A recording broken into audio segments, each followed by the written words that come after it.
18 fractures, défigurées par le miroir. À 23 ans, c'est dur. Elle venait de remporter l'Eurovision. Un rôle au cinéma l'attendait. Le monde s'ouvrait à elle. Mais un accident a tout bouleversé. En une seule nuit, l'avenir d'Isabelle Aubray s'est brisé, tout comme le rêve d'une vie qu'elle avait imaginée. Ce qui a suivi ne fut pas seulement de la douleur physique, mais des années de solitude silencieuse, d'amour perdu, et d'une famille qu'elle n'aurait jamais. Alors qu'elle approche des 90 ans, sa voix reste légendaire, mais sa vie raconte une histoire bien plus triste. Que lui a-t-il réellement été volé cette nuit-là? Et pourquoi, malgré les ovations, a-t-elle fini si seule? Voici l'autre visage d'Isabelle Aubray, la voix d'or de la chanson française et la gloire de l'Eurovision. Isabelle Aubray, née Thérèse Coquerel, en 1938 à Marquette-les-Lilles, est l'une des voix les plus précieuses de la chanson française. Son héritage repose non seulement sur un style vocal unique, mais aussi sur des décennies de dévouement à la musique, à la culture et à la vie publique. Connue à l'international pour avoir remporté le concours Eurovision de la chanson en 1962 avec Un premier amour, Aubray demeure un symbole de l'élégance musicale française et de la persévérance artistique. À 18 ans, elle se produisait déjà avec un orchestre local au Havre. Son talent fut rapidement repéré par des figures clés de l'industrie musicale. L'un de ses premiers grands soutiens fut Bruno Cocatrix, le directeur emblématique de l'Olympia. Après l'avoir remarqué lors d'un concours musical, il l'oriente vers le circuit des cabarets de Pigalle, ce monde vibrant où de nombreux artistes légendaires ont fait leur début. Jacques Canetti, célèbre directeur artistique et découvreur de talents, notamment Brel et Brassens, prit Isabelle sous son aile. Grâce à lui, elle enregistre son premier 45 tours et construit peu à peu son répertoire tout en se perfectionnant sur les scènes parisiennes. Dès ses débuts, elle séduit par sa clarté vocale et la profondeur émotionnelle de ses interprétations. En 1961, elle participe à la sélection nationale pour l'Eurovision et termine 3e. Cette visibilité prépare le terrain pour l'année suivante, où elle est choisie pour représenter la France, surpassant des candidats comme Serge Gainsbourg et Alain Barrière. Lors du concours de 1962 organisé à Luxembourg, elle interprète Un premier amour, une ballade poignante qui conquiert le cœur du public et des jurés. Sa performance offre à la France sa 3e victoire à l'Eurovision et propulse Aubray sur la scène internationale. Après son triomphe, elle devient une figure incontournable de la chanson française. Elle collabore avec de nombreux artistes majeurs, dont Jean Ferrat, avec qui elle entretient une relation artistique et personnelle forte. Ses interprétations des textes engagés et lyriques de Ferrat témoignent de sa capacité à allier finesse vocale et profondeur poétique. Elle attire aussi l'attention du cinéaste Jacques Demy, qui pense à elle pour le rôle principal des Parapluies de Cherbourg, en 1963. Le rôle échoua finalement à Catherine Deneuve, mais cette proposition démontre l'impact culturel d'Aubray à cette époque. En 1968, elle revient à l'Eurovision avec La Source, offrant à la France une belle 3e place. Tout au long de sa carrière, Aubray restera étroitement liée au concours et participera à de nombreuses tournées internationales, incarnant la chanson française avec élégance et engagement. Durant les décennies suivantes, sa carrière continue de s'épanouir. Elle enregistre des dizaines d'albums dans des styles variés, rendant hommage aux poètes comme Aragon et Ferré, ou puisant dans les traditions populaires françaises. Sa voix, souvent décrite comme cristalline et émotive, donne vie aux textes les plus poétiques. Elle tourne également à l'étranger. En 1986, elle reprend des tournées internationales majeures, visitant l'Union soviétique, le Canada et la Tunisie, consolidant ainsi sa renommée mondiale. Partout, elle est saluée pour son authenticité et la sincérité de ses prestations. En 1992, le président François Mitterrand lui remet la Légion d'honneur, l'une des plus hautes distinctions françaises.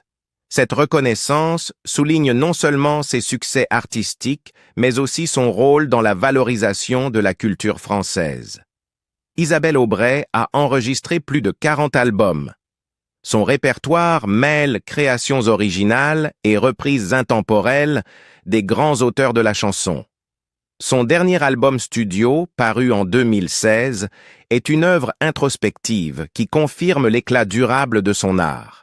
Femme d'engagement, elle a toujours défendu la paix, la justice et la liberté artistique. Elle s'est impliquée dans des causes humanitaires et culturelles, affirmant le pouvoir de la musique comme force de cohésion et d'inspiration. Elle est aussi devenue une figure importante de la défense de la chanson française face à la montée de la musique commerciale mondialisée. Aujourd'hui octogénaire, Isabelle Aubray demeure une icône de la chanson hexagonale. Sa carrière incarne l'excellence artistique, la fierté culturelle et un engagement indéfectible envers son art. Sur la scène de l'Eurovision, à l'Olympia ou dans des théâtres intimistes, elle a toujours porté la sincérité émotionnelle comme étendard. Les débuts douloureux. Mais sa vie fut loin d'être un long fleuve tranquille. Le poids des épreuves pesait sur ses épaules dès le premier jour. Isabelle Aubray a grandi dans l'un des environnements les plus rudes qu'on puisse imaginer pour une jeune fille pleine de rêves. Issue d'une modeste famille ouvrière à Marquette-les-Lilles, elle était la 5e d'une fratrie de 11 enfants. Son père, contremaître dans une filature, et sa mère, d'origine ukrainienne, peinaient à subvenir aux besoins d'un foyer aussi nombreux. La famille vivait dans une maison exiguë, sans aucun confort moderne, pas de chauffage, pas d'isolation, et aucune intimité. Dans ce cadre, les privations étaient constantes, mais les plaintes interdites. Très tôt, Isabelle comprend que la résilience n'est pas un choix, mais une nécessité. Selon ses propres mots, il faut affronter la vie avec ses propres armes, sans jamais compter sur l'aide d'autrui. Il n'y avait pas de place pour la faiblesse. Elle a appris à ne pas pleurer. Personne dans la maison n'attendait de gestes tendres ni n'exprimait ses besoins affectifs. Cette austérité émotionnelle a façonné l'identité d'Isabelle. Elle se décrit comme une femme formée par le silence et l'effort, par une détermination muette à avancer sans se plaindre. Vue de l'extérieur, son enfance pouvait sembler dépourvue d'amour, mais pour elle, c'était une école de force intérieure. Ce stoïcisme, cultivé dans un foyer où la survie primait sur la tendresse, allait plus tard nourrir sa ténacité dans un milieu artistique exigeant. Malgré la rudesse du quotidien, quelques instants de joie venaient illuminer l'obscurité. Chaque semaine, ses parents emmenaient les enfants au cinéma, un rituel qui apportait évasion et rêve. C'est lors d'une de ces séances, à l'âge de 4 ans, en découvrant Blanche-Neige de Disney, que la petite Thérèse ressentit son premier appel. Elle serait artiste. Elle rêva d'abord de devenir actrice, puis ballerine. Elle s'inscrivit à des cours de danse classique et de théâtre, n'hésitant pas à marcher de longues distances pour s'y rendre après ses épuisantes journées à la filature. À 14 ans, elle quitte l'école et commence à travailler à plein temps comme bobineuse à l'usine textile Lemaire d'Estombes à Saint-André, où son père était également employé. Le vacarme des machines, l'odeur de l'huile et la fatigue physique devinrent le décor quotidien de son existence. Pourtant, elle ne renonce pas. En parallèle, elle nourrit sa passion pour la musique et le théâtre. Elle participe à des concours de chants locaux, s'entraîne à la gymnastique, devenant championne nationale de France en 1952, et joue dans des pièces de théâtre amateurs. Son professeur d'art dramatique finit par la présenter à un directeur de la radio de Lille, lui ouvrant la toute première porte vers une scène publique. Chaque pas qu'elle franchit à partir de là ne fut pas le fruit du privilège, mais celui d'une volonté brute, forgée dans l'effort. Les 2 tragédies qui ont bouleversé sa vie. La carrière d'Isabelle Aubray a été brisée à 2 reprises par des accidents catastrophiques qui lui ont laissé des cicatrices aussi bien physiques qu'émotionnelles. Le premier survient aux premières heures du 29 avril 1963. Isabelle n'a alors que 23 ans. Elle vient de remporter le concours Eurovision de la chanson l'année précédente et s'apprête à franchir un cap décisif dans sa carrière, le cinéma. Elle a été choisie par le réalisateur Jacques Demy pour tenir le rôle principal dans Les Parapluies de Cherbourg, une occasion rêvée de passer du statut de chanteuse à celui de vedette du grand écran. Mais 2 semaines avant le début du tournage, elle est victime d'un grave accident de voiture. Le choc est violent. Elle sombre dans le coma pendant 2 jours. Le diagnostic est accablant. 18 fractures. Le rétroviseur de la voiture explose et lui blesse le visage, la défigurant. Dans une interview en 2016, elle se souvient. 18 fractures, défigurées par le miroir à 23 ans, c'est dur. Le timing est d'une cruauté implacable. Alors qu'elle est inconsciente dans un lit d'hôpital, le rôle de sa vie lui échappe.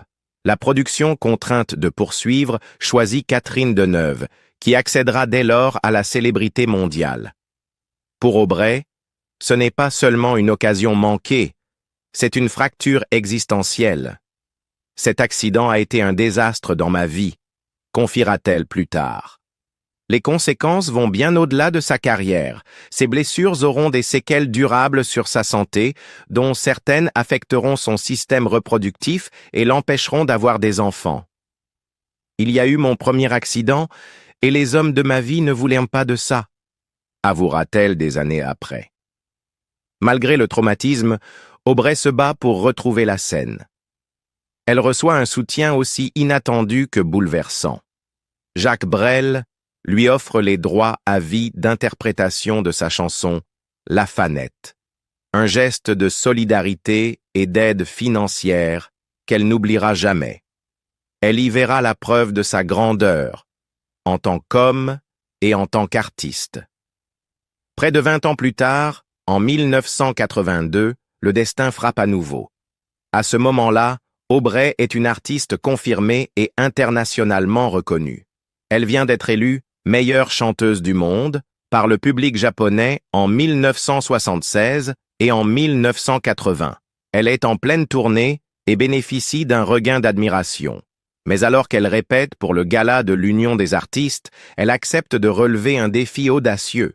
Exécuter un numéro de trapèze volant, une prouesse spectaculaire, mais risquée pour quelqu'un sans formation en cirque. Sous la supervision de son partenaire de scène, le boxeur Jean-Claude Boutier, l'irréparable se produit. Elle chute de très haut et s'écrase au sol avec une telle violence qu'elle se brise les 2 jambes. L'ampleur des blessures est dramatique. Les médecins redoutent qu'elle ne puisse plus jamais marcher. La convalescence s'annonce longue, douloureuse, épuisante. Isabelle passera 2 années entières en rééducation, affrontant quotidiennement la souffrance physique et l'angoisse d'une vie immobile. Tous ses concerts sont annulés. Une fois de plus, elle se retrouve face au spectre d'une disparition définitive de la scène. Mais elle refuse de céder. « Ma chance, c'est que j'ai toujours gardé la tête en l'air, » dira-t-elle plus tard. « C'est ce qui m'a permis de rester debout. » Cet état d'esprit sera sa bouée de sauvetage pendant les longs mois de rétablissement. Même clouée au lit, elle reste active en esprit et en voix. Durant sa convalescence, elle enregistre depuis son lit d'hôpital et en studio entre 2 séances de rééducation. En 1983, elle sort de nouveau 45 tours. En 1984, elle participe à Le Monde chante, un album collectif initié par Car France et piloté par Marie-Claire Noah, et rejoint La chanson de la vie, un projet signé Claude Lemesle et Alice Donna, avec 24 autres artistes. Ces engagements marquent son retour sur le devant de la scène, non pas comme une victime, mais comme une survivante. L'impact cumulé de ces 2 tragédies est impossible à mesurer pleinement. L'accident de 1963 lui a volé son rêve de cinéma et a laissé des séquelles physiques et intimes. Celui de 1982 a failli lui ôter ses jambes et a interrompu brutalement une carrière internationale en plein essor.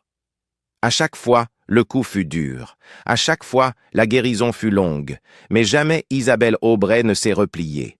Elle a reconstruit son corps, sa voix et sa place sur scène, lentement, avec force et sans amertume. Une vie sans mariage, mais non sans amour. Isabelle Aubray a également vécu une vie amoureuse privée, profondément émotionnelle, marquée par l'absence, l'amitié et la perte. Parmi les figures les plus importantes de son univers affectif, Jean Ferrat occupe une place à part. Leur amitié, qui s'est étendue sur près de 50 ans, reposait sur une affinité intellectuelle, une collaboration artistique et une affection sincère. Ferrat, célèbre pour ses mises en musique des poèmes de Louis Aragon, admirait profondément la sincérité d'Aubray, ses origines modestes et son engagement artistique. « Je venais d'un milieu ouvrier. Nos idées politiques n'étaient pas les mêmes. Lui était plus radical.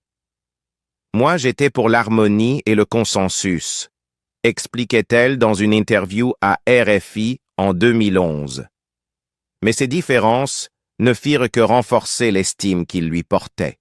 Il lui offrit une de ses chansons, « 2 enfants au soleil », et l'invita à faire sa première partie lors de sa tournée en 1961, à une époque où son nom commençait à peine à se faire connaître. Malgré leur proximité, leur relation ne fut jamais clairement définie publiquement. Pourtant, Aubray décrivait Ferrat comme l'homme de sa vie. Sa mort, en 2010, fut pour elle un déchirement. Aux yeux du public, ils étaient unis par leur amour commun de la chanson et de la poésie. Pour elle, il était un pilier, sans doute la présence affective la plus constante au fil de décennies marquées par les accidents et les renaissances. Une autre figure centrale fut Silvano Santorio, guitariste et arrangeur talentueux, qui accompagna Isabelle Aubray pendant plus de 30 ans. Leur lien était professionnel, mais aussi profondément personnel. Santorio l'accompagnait en studio et sur scène, lui offrant non seulement son talent musical, mais aussi une fidélité sans faille. Il fut à ses côtés dans ses tournées, ses enregistrements, et même lors de son concert d'adieu à l'Olympia. Sa disparition, en 2020, la laissa totalement seule. Ils partageaient tout, dira un témoignage. Sur scène, leur complicité était évidente. En coulisses, il était son plus solide soutien. Cette perte, après tant d'années de proximité, fut un nouveau coup porté à un paysage affectif déjà fragilisé. Les relations amoureuses d'Isabelle Aubray furent rares et complexes, surtout après l'accident de voiture de 1963 qui bouleversa à jamais sa vie. Cet événement ne lui ôta pas seulement un rôle prometteur au cinéma, il eut aussi des conséquences irréversibles sur son corps et sa vie sentimentale. L'accident lui causa 18 fractures, des blessures au visage et des séquelles médicales à long terme, notamment une infertilité. Elle le confirma avec pudeur lors d'un entretien au Parisien en 2016. « Je n'ai jamais eu d'enfant. Il y a eu mon premier accident, et les hommes de ma vie ne voulaient pas de ça. » Cette révélation en dit long sur la solitude affective qu'elle a pu traverser. Même si elle suscitait l'admiration et l'affection, notamment chez ses collègues musiciens, peu d'hommes furent prêts à accepter le poids, physique et émotionnel, qu'elle portait après l'accident. Les hommes qu'elle a aimés se sont éloignés, ou n'ont tout simplement pas su s'engager dans une vie marquée par la douleur et la résilience. Toujours digne et forte en apparence, Aubray n'a jamais nié le prix émotionnel d'une vie sans enfant ni compagnon durable. Au fil du temps, elle a fini par accepter que le modèle classique de la famille ne serait pas le sien, une réalité douloureuse, mais qui l'a aussi renforcée. Son impossibilité d'avoir des enfants est devenue une peine silencieuse qui l'a suivie toute sa vie. Dans ses interviews, elle n'en faisait jamais un drame, mais cette souffrance flottait entre les mots. Sans mari, sans descendance, sa famille choisie fut celle des musiciens et collaborateurs qui l'entouraient en tournée ou en studio. « C'était eux, ma seule famille », confia-t-elle un jour en parlant de son équipe. Et pourtant, même au sein de ce cercle choisi, la solitude réapparaissait parfois, surtout lorsque les années et les disparitions éclaircissaient peu à peu son entourage. Dans sa jeunesse, Isabelle Aubray captivait par sa présence rayonnante, son charisme magnétique et une voix immédiatement reconnaissable. Sa sincérité et sa ténacité, surtout face à l'adversité, lui ont valu le respect des plus grandes figures de la chanson française. Jacques Brel, touché par son courage après l'accident de 1963, lui fit un geste exceptionnel. Il lui céda à vie les droits d'interprétation de sa chanson La Fanette, un symbole fort de solidarité artistique et d'estime personnelle.